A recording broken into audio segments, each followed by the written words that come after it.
Jyoti.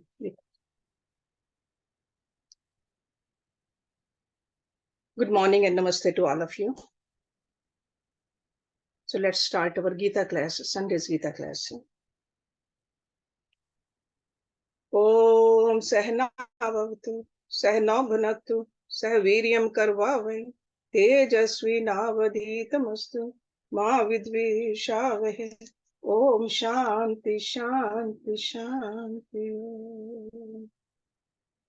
Chapter 18, Moksha Sanyas Yog. This chapter started with a question asked by Arjuna. That what is the difference between Tyaga and Sannyas? Because these two terms have been used quite a bit in this scripture.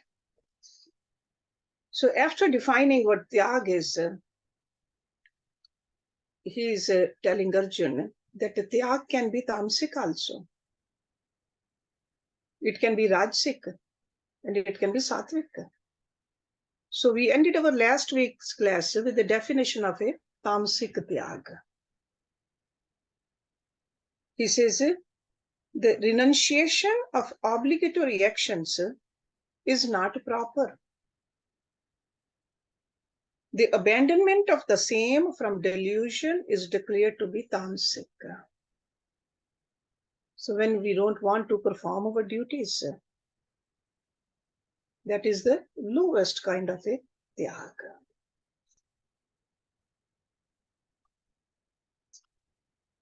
So out of ignorance we do that. Lack of proper thinking. We ignore our obligations and we refuse to do our duties. That's a tamsik tyaga. So let's start the class with verse number 8. What is a rajasik tyaga? Dukham iti ev yat karma kaya kalesh bhayat tyajet sakritvaha rajasam tyagam na ev tyag phalam labhet. Dukham, painful. Iti means thus, ev means even, yat, which, karma, action. Kaya is body. Kalesh is like a trouble, bodily trouble. Bhayat, fear. So from fear of bodily trouble, Kaya kalesh bhayat. Tyajet, abandons. Sa means he, kritva, performing. Rajasam, rajsik. Tyagam, abandonment. Na ev, not even. Tyag phalam, the fruit of abandonment. Labhet, obtain. So he who, from fear of bodily trouble, abandons action because it's painful,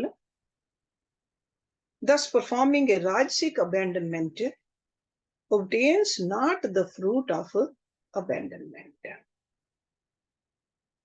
So that means someone may come to give up his obligatory duties because they are painful, or through fear of bodily suffering.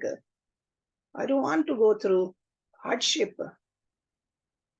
So a person thinks it's a tyag, but that kind of a tyag falls under the rajasic type.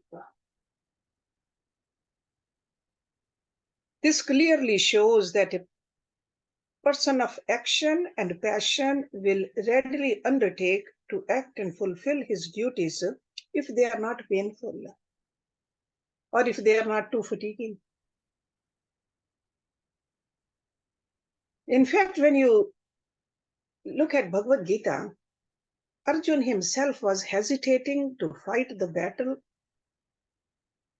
which was his obligatory duty. But he wanted to relinquish it. Relinquish this duty, it could be considered a rajasik tyaga. So this falls under the category of rajasik tyaga. So performance of our duties itself is the most glorious of all forms of activities. But if we let them go, that is tyag, not in the right sense, because we are doing it just for the personal convenience or the bodily comfort. And what is a sattvic tyag? Verse number 9. Karyam iti ev yat karam niyatam kriyate arjuna sangam tyaktva phalam cha ev satyaga satvika mata. Karyam ought to be done. Iti means thus, ev means even, yat which, karam action, niyatam obligatory, kriyate is performed, arjuna, sangam attachment, tyaktva abandoning, phalam fruit, cha ev and even, sa means that, tyaga abandonment, satvika satvik, mata is regarded. So whatever obligatory action is done, O Arjun, merely because it ought to be done. So that means it's my duty to do it. Abandoning attachment and also fruit. So this is what we need to abandon. That abandonment is regarded as a sattvic. Sattvic means pure. So people who execute thoroughly their obligatory duties, thinking that they ought to be done, karyam iti, that falls under the sattvic variety. It could be serving the community, taking care of the family, work in any field, but make sure other two elements are there. Abandoning the attachment and also the fruit. So that means a real tyag means doing actions with the correct mental attitude. Outside, we are doing the activities, but what is happening inside our mind? So it's not so much as what to be relinquished, but as to how we must abandon and in which field we must act. So Lord Krishna's concept of tyag condemns abandonment of the world and our duties in it. That's why he himself was a householder, a prince, doing whatever needed to be done. Tyag is a subjective renunciation of all inner selfishness and desires. Because those are the ones which really limit the freedom of the individual in his field of activity.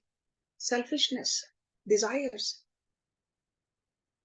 It is something like the renunciation of hunger by positively taking the food. So in these verses, the tyag is not the abandonment of actions. Remember that. But abandonment of such things within our subjective personality that block the free flow of our own possibilities. That's what we need to abandon. That's why the tyag makes an active person a more potential worker in the world, because there's no selfishness and there's no attachment. That's a sattvic tyag. So we got to see what are we abandoning. Not the actions, but the fruits of the actions or attachment to the action. And how does such a pure person, purified through sattvic tyag, come to gain the highest spiritual experience? Because sattvic tyag only can take us towards the higher realms. Sattvic tyag. So let's look at number 10. What really happens with the sattvic tyag? Na dveshti akushlam karam, kushle na anushajyate, tyage sattva samavishta, medhavi chin sanshaya. Na dveshti. No means not, dveshti means hates. Akushlam, disagreeable. Karam, actions, kushle, to an agreeable. na anushajyate, not attached. Tyagi, the abandoner. Sattva samavishtaha, pervaded by purity. Medhavi, intelligent. Chin sansheha, with his doubts cut asunder. All the doubts have been removed. The abandoner, the tyagi, soaked in purity, because it's a sattva, satvikta, being intelligent, with all his doubts removed, hates not disagreeable action, nor is he attached to an agreeable action. This is what happens with the sattvic tyaga. So a person established in sattvic abandonment does not hate, nor does he ever feel attached. He is not miserable in disagreeable environments, nor does he get attached to the circumstances or the schemes of the things which are agreeable to his taste. So he has risen above likes and dislikes. He only does his duty under all circumstances, whether they are agreeable or disagreeable. Sure, right now Arjuna was standing in the middle of the war. That was not agreeable. Fighting against his grandfather, against his teacher, against his family members, the cousins, uncles. It was not agreeable. So that's why Lord Krishna is telling him, doing the duties in spite of all this, that is the highest way of going. Without feeling elated when you find yourself on the peaks, or feeling dejected when we discover ourselves in the pits of life. Staying in a perfect equanimity. Satvik Tyagi, in the extreme joy also, feels peaceful, and even extreme suffering also. That becomes his essential nature. He stands as a rock, ever at ease, and watches with an unbroken balance of vision. There are a lot of things happening. They're almost like waves. They're rising and falling all around him. But he is independent of the happenings in the outer world around him. So inner state of mind does not get shaken up with the outer circumstances when we are established in a sattvic tyaga. To such a person of a sattvic tyagi, impulses such as jealousy, anger, passion, greed, even if they are coming, he does not get involved in those impulses. Ordinary person get attached and identifies with them, but he does not become a victim of his own mental impressions, vasanas. A tyagi is he who has cultivated this habit to live intelligently in life, practicing from moment to moment this abandonment. Got to be very alert about this. This is the sadhana. That's how we become a tyagi of a sattvic kind. Because the lower whisperings, they keep on happening in our mind. But a person who's established in sattvic tyag keeps that equanimity inside. This person knows how to judge correctly, renounce the false, and is very clear and a steady picture of perfection within himself. This term which Lord Krishna used over here, medhavi, the medha. Medha Shakti is not merely the intellect's power of understanding or reasoning, but it is also our intellect's faculty to memorize and retain things also. That's a Medhavi Shakti. A sadhak of steady understanding must have a constant memory of these four things. Number one, the constituents of the field of his activity. Number two, the instruments through which he contacts the world outside. The instruments.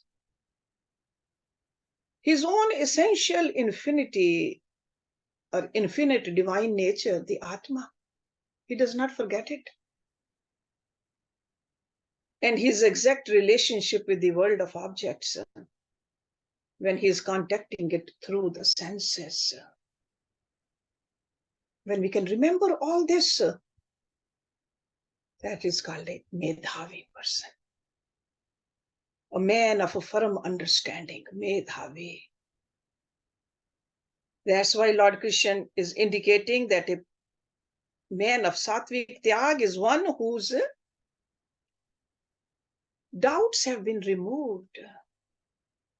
He's clear about it. What my duty is, how I need to do it, who I am. Medhavi Shakti. Na hi debhrita shakyam tyaktum karmani asheshata yatu karam phal tyagi satyagi iti abhidhiyate. Na means not, he means verily. Debhrita, by an embodied being. Shakyam, possible. Tyaktum, to abandon. Karmani, actions. Asheshata, entirely. See, shesh means a remainder. Ashesh means entirely. Nothing remains. Ya means who, tu means but, karam phal tyagi, relinquisher of the fruits of actions. Sa means he, tyagi, relinquisher, iti thus abhidhiyate is called. Verily, it is not possible for an embodied being to abandon actions entirely. And we learned this in our first few chapters, the Karam Yoga section. That as a human being, we cannot live without doing actions. So it is not possible for an embodied being to abandon actions entirely. Embodied beings means as long as we are in this body. Functioning of the body is also an action. Breathing is an action. Sitting is an action. Lying down is an action. But he who relinquishes the fruits of actions is verily called a tyagi. So again, he is reiterating that what do we need to relinquish? Not the actions, but the fruits of the actions. So as long as we live, we are acting.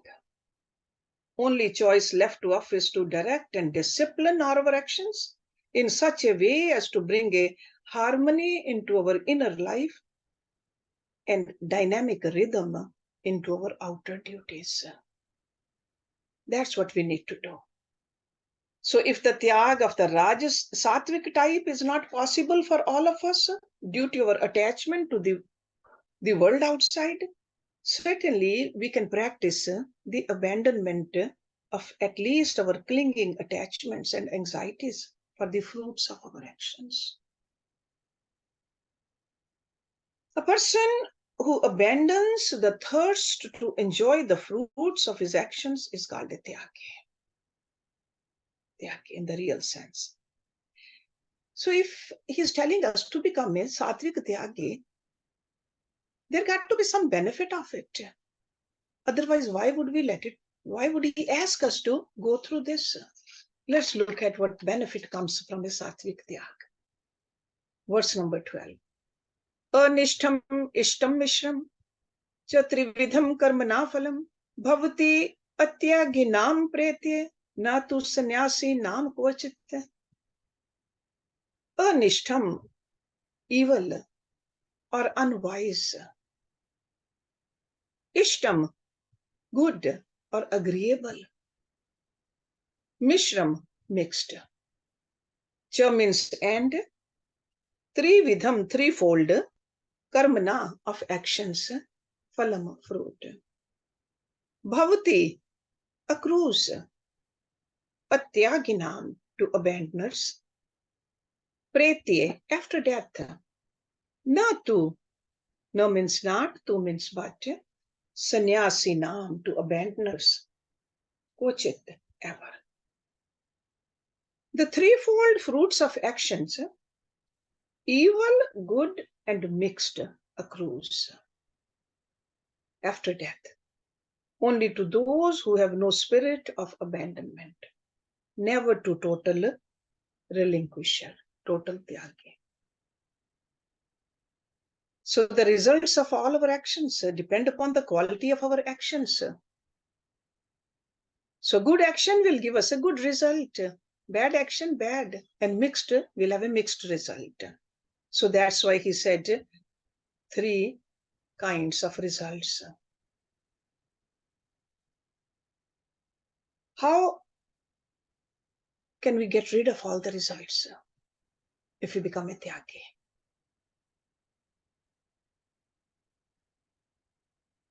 The mind has an instinctive habit of repeating itself.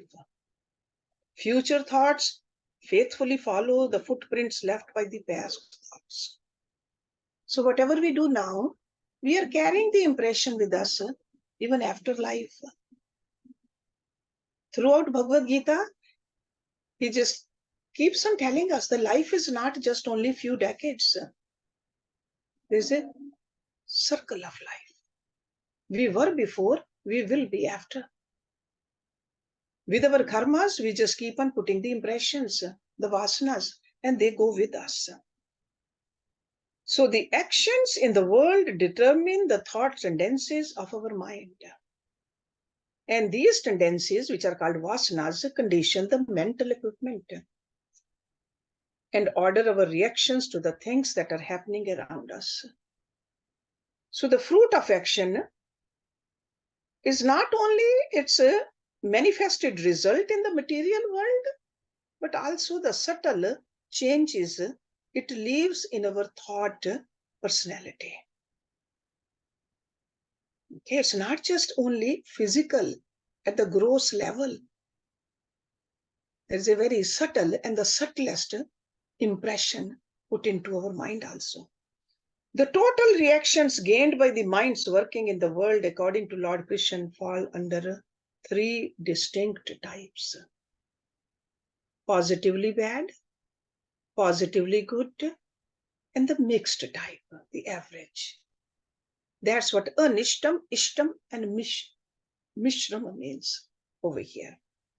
So in the constant flow of time, the present determines the immediate future. So these tendencies in their different textures must necessarily determine our reactions to our environments in the immediate future. So if the vasanas are sattvic, then a joyous field of prosperity, happiness, would be the realm where such a mind would discover its destiny. But there's a tug of war between the higher and the lower.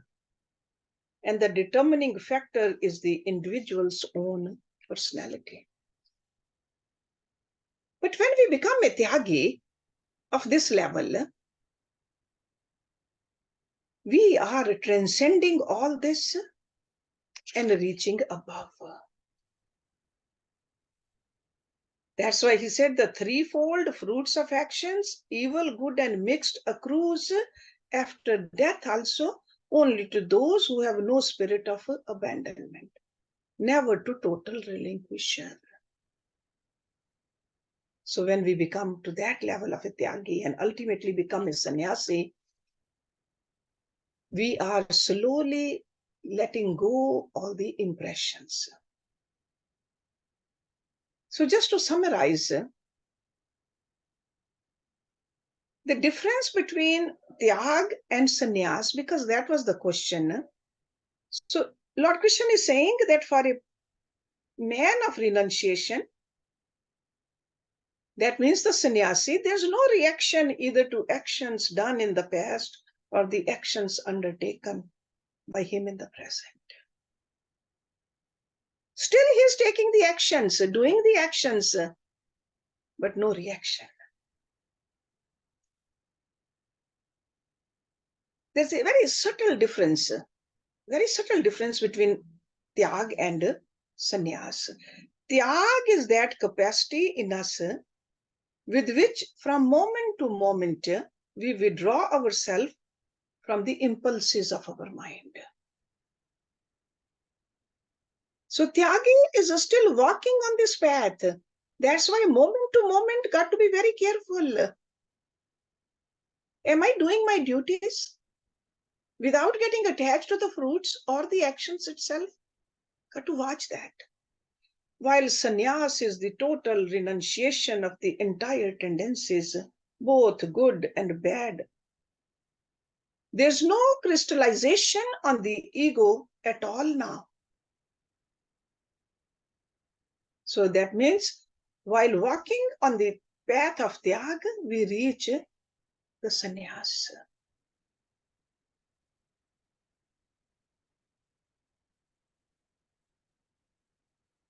A mind so conditioned becomes tamer. The purified mind develops in itself the required amount of subtle power, of thinking, and of consistent self-application, and also the steady contemplation. Because a person realizes that I am the pure Atma, which is a spark of Paramatma. All becoming end, it's only pure beingness. Becoming is only at the level of the Tyag. Be is at the level of sannyas. Because to the pure self, there is no becoming. The tendency of the mind, the vasanas, cannot shackle the spirit, the soul. The pleasant, the unpleasant, and the mixed types of reactions reach only to those who have an egocentric sense of identification with the actions. And also their resultant reactions.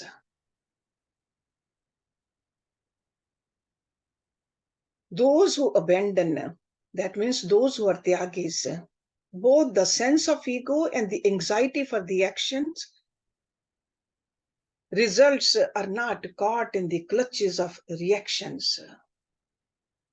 They are careful about that. But sannyasi has reached to the level where constant awareness that I am the Atma, still doing the actions, but awareness is there. So what we need to do is renounce our indulgence with the inheritance of the past.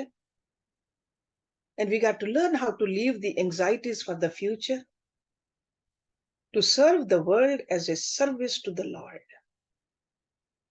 Then we can be tyagis.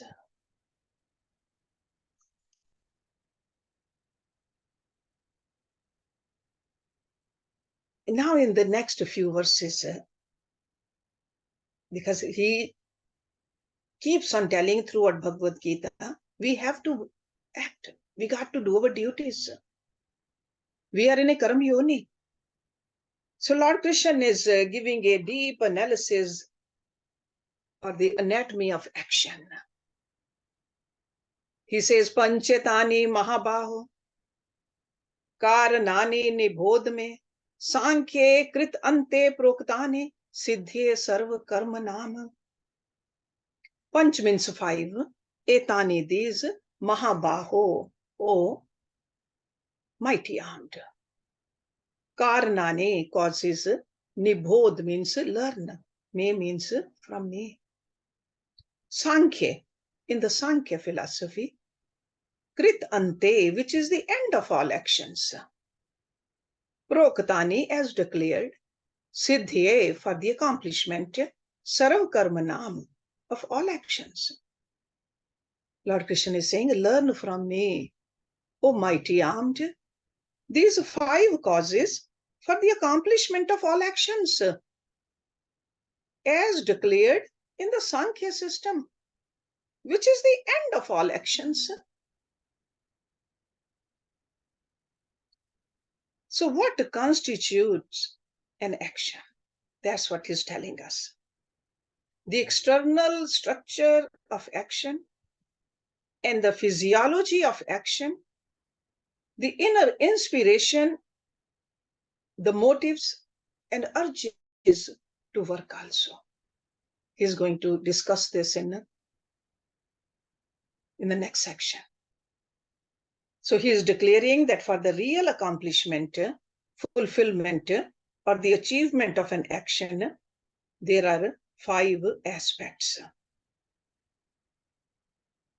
These 5s can be called the limbs of the actions, without which no action is ever possible. When these 5 aspects work in happy coordination, then whatever action we are doing, we will have a greatest success, be it secular or sacred, material or spiritual.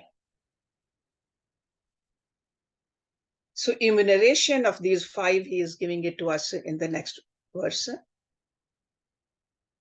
But over here we got to remember, he says, it is exactly what is said in the Sankhya philosophy also.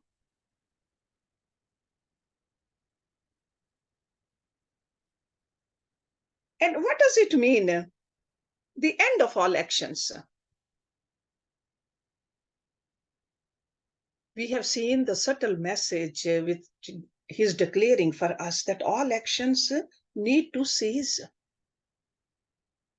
And they will cease only when the knowledge of the self dawns. So this knowledge of the Sankhya philosophy, once we have it, we will know that who is the real doer and who am I.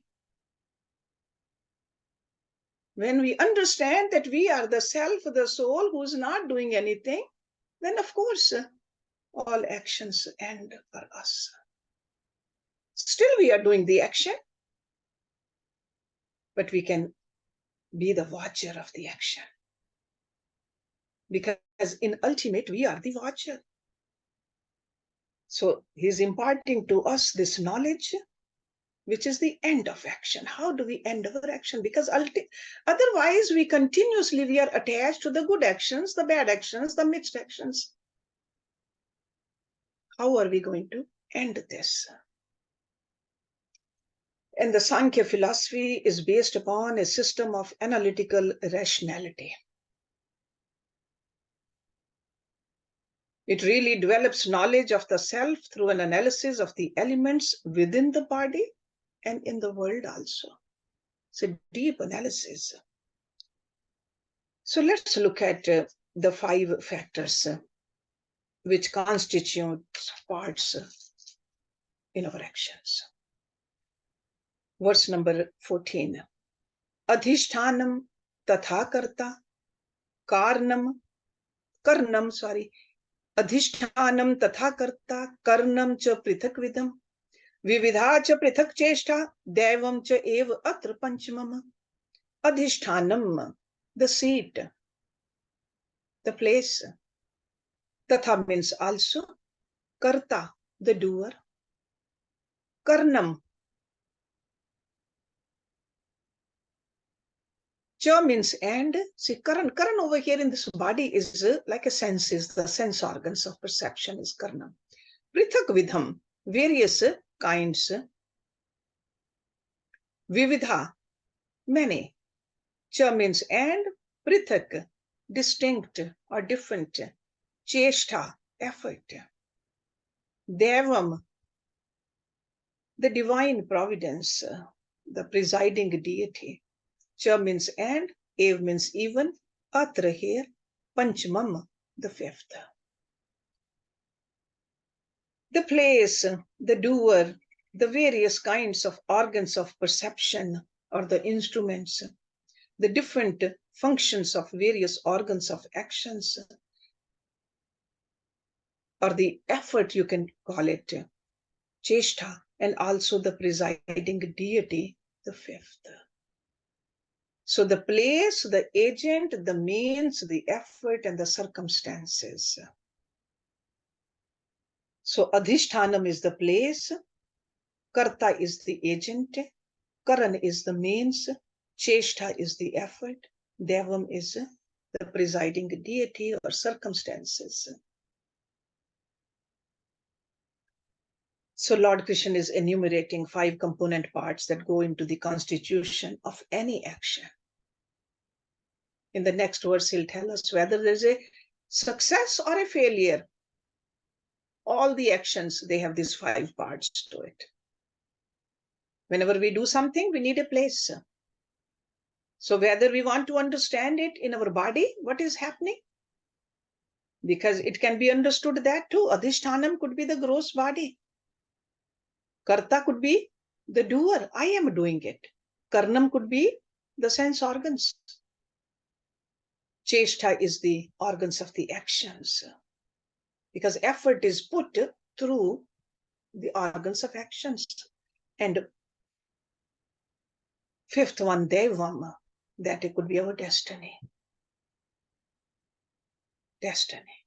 So in the outer field also, in the inner field also, these 5 things constitute the body of the action.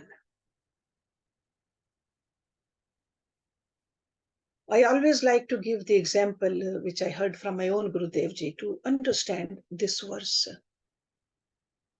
At some one place, like in America, Florida is a place where, or California, the oranges are in plenty. So Adhishthanam will be that place. Okay. Karta will be that farmer. Karnam will be the instruments which he has. And cheshta is what he learned. How to do different things, how to use the tools. But ultimately, Devam, the presiding deity. So the place is good. The farmer has the right instruments, know how to use them also.